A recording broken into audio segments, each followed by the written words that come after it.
ଅକ୍ଷୟ ତୃତୀୟା ଦିନ ଭୁଲରେ ବି କିଣନ୍ତୁ ନାହିଁ ଏହି ଜିନିଷ, ହୋଇପାରେ ଧନହାନି।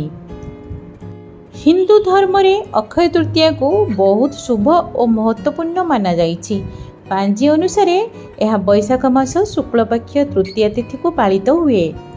ଏହି ବର୍ଷ ଅକ୍ଷୟ ତୃତୀୟା 10 ମେ ଶୁକ୍ରବାର ଦିନ ପାଳିତ ହେବ। ଅକ୍ଷୟ ତୃତୀୟା ବିଷ୍ଣୁ ଓ ଲକ୍ଷ୍ମୀଙ୍କ ବିବାହର ପ୍ରତୀକ ଅଟେ।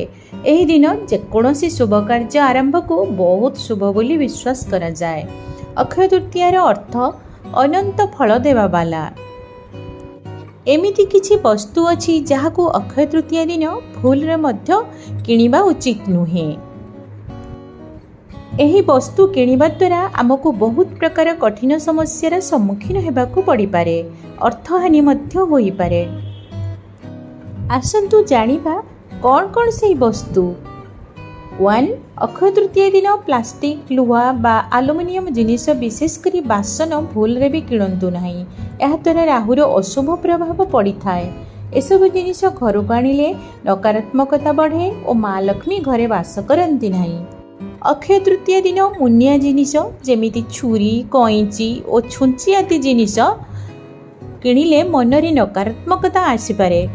ତା ସହିତ ବ୍ୟକ୍ତି ଜୀବନରେ କେବେ ସଫଳତା ପାଇପାରେ ନାହିଁ। ଅକ୍ଷୟ ତୃତୀୟା ଦିନ ସୁନା ବା ସୁନାର ଗହଣା ହଜିଯିବା ବିଲକୁଲ ଶୁଭ ନୁହେଁ।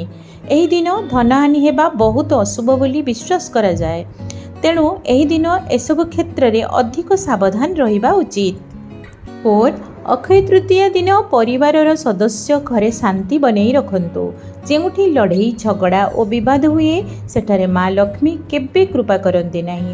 ଏହା ସୌଭାଗ୍ୟକୁ ନଷ୍ଟ କରି ଦୁର୍ଭାଗ୍ୟକୁ ଆଣିଥାଏ। ଅକ୍ଷୟ ତୃତୀୟା ଦିନ ପଇସା ଧାର କରଜ ବିଲକୁଲ ଆଣିବା ବା ଦେବା ଉଚିତ ନୁହେଁ। ଏହାଦ୍ୱାରା ମା ଲକ୍ଷ୍ମୀ ରୁଷ୍ଟ ହୋଇଥାନ୍ତି। 6.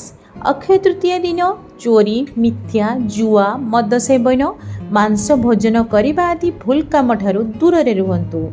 ଏହାଦ୍ୱାରା ଅର୍ଜିତ ପାପ ଜୀବନ ସାରା ସାଙ୍ଗରେ ରହିବ ଓ ବ୍ୟକ୍ତି କେବେ ସୁଖୀ ଓ ସମ୍ପନ୍ନ ହୋଇପାରିବ ନାହିଁ।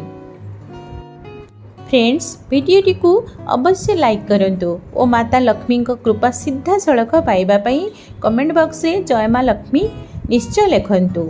जय माँ लक्ष्मी। धन्यवाद।